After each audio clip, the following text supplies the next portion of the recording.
Welcome to Last Generation Audio Magazine, your source for Bible-centered truth in a turbulent world. Here we share compelling articles that reveal God's love, expose deception, and prepare people for the soon return of Jesus. You are listening to Volume 35, Issue 6. The Child Stealer. Rescuing girls from the evils of India's ancient temple system was Amy Carmichael's lifelong passion. By Tanya Tharasing. If you run away again, you impudent child, I will tie you to the goddess Kali tonight, screamed the Devadasi, her eyes gleaming with anger. Trembling with fear, the little girl slipped into a dark corner of the dirty temple and tried to hide from the woman assigned to train the little temple prostitutes. The thought of spending a night tied to the fearful-looking Kali paralyzed the child with terror. I will leave this place, never to come back, she determined. It was a dismal, cloudy afternoon. The 7-year-old stole across the dank room, slipped through the door of the temple, and then tiptoed away until she reached a pathway leading to the jungle, where she broke into a frantic run. Later that night, a kind lady found her standing in front of a church. The next morning, the child was escorted into a room where a woman sat at a table, bent over a book, her fair face framed by dark hair. Looking up, she smiled at the child and asked, "What is your name?" "My name is Preena," the girl answered, scrutinizing the lady whose skin was as white as the milk she had poured on the numerous temple idols. Then the little girl cocked her head inquisitively. "And what's yours?" "I am Amy Carmichael." A reformer is born. Amy Carmichael was born December 16, 1867, in Ireland. As a child, she longed for blue eyes and blonde hair, like most people she knew. One night she prayed and fell asleep, confident that God would reward her for her fervent faith in Him. The next morning, as she eagerly looked into the mirror, she was disappointed to see her same features. Years later, she would realize that God had a purpose behind her physical appearance.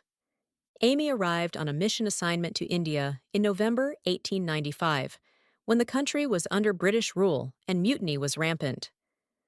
There were also numerous social evils, including the popular temple system where women called Devadasis served. Some women were dedicated to temples at birth, and as young as 5, they were trained to sing and dance. Prostitution was rampant. Rescuing children from the evils of this system became Amy's lifelong passion. In 1901, she founded and established the Dohnavur Fellowship in South India. This was a refuge for temple girls, a place where they learned about the true God. Known as the Child Stealer, Amy put herself totally into the work of rescuing, sheltering, feeding, clothing, and most of all, teaching these dear ones the life of Christ. Some of these children who came to her home were infants who demanded much time and attention. A single woman with a strong love for Christ, her motto was, "Not my will, but thine, Lord." Her purpose was to train these children for God's service, untainted by worldly desires. Many times epidemics like cholera and typhoid struck Dohnavur. Yet, inside the home, Amy and her children were untouched. Many of these children chose to be baptized, and a majority of people in Dohnavur were converted to Christianity. The Bandit King. Some experiences Amy had were divine appointments. In 1921, there was a search for a famous criminal named Raj, the leader of a gang of bandits. Despite his notorious reputation, some believed he was a kind man. One day, as Amy was out checking fields she intended to buy, she saw 3 armed men approach her from a distance. Leading the way was a tanned, stocky man whose dark eyes flashed with stubborn determination. Shaking her hand, he introduced himself as Raj, the well-known outlaw she had heard so much about. Quite surprised and a bit stunned at such an unexpected meeting, Amy politely invited him and his comrades to join her for supper. They did not realize that God had a special plan in bringing them together. There are unseen doors that lead out of the familiar landscape of life into another entirely unknown. Such a door opened then, and we walked straight through and did not know it. she said later. Raj had been falsely accused and blackmailed. His wife had died, so he asked Amy to take care of his children. When he visited the dawn of her home, she gave him Bible studies, and to her amazement, he requested baptism. Amy knew that the power of God was working on his heart. But Raj still refused to turn himself in and kept escaping from the authorities. As their last resort, the police asked Amy to persuade him to turn himself in. One night, a meeting was arranged. Grateful for the brown eyes she had once pleaded with God to exchange for blue ones, she stained her face and hands to disguise herself and set out to meet him. When she did, he still refused to give in. 2 months later, Raj was trapped by the police. As they pursued him, he leaped onto a riverbank. Swinging his gun above his head, he threw it away, shouting and pointing to his heart.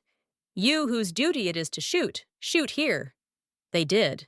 On numerous occasions, Raj had shot back at the police in self-defense, but this time he surrendered.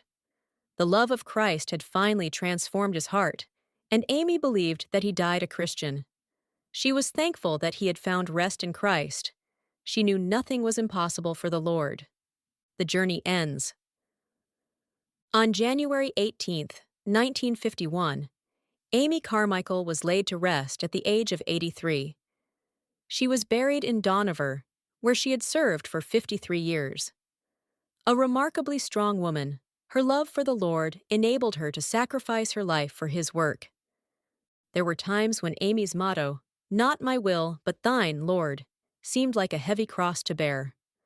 Along with the wonderful experiences came fiery trials, but she considered herself a loyal soldier who would follow the orders of her captain, no matter the cost. Her numerous poems reflect this single-minded devotion. Tanya Tharasingh is from southern India. She graduated from Heartland College with a major in Christian Publications Management. Thank you for listening to Last Generation Audio Magazine. For more of our timely and biblical resources, including our print and digital editions, visit our website at lastgen.net and follow us on Facebook and Instagram.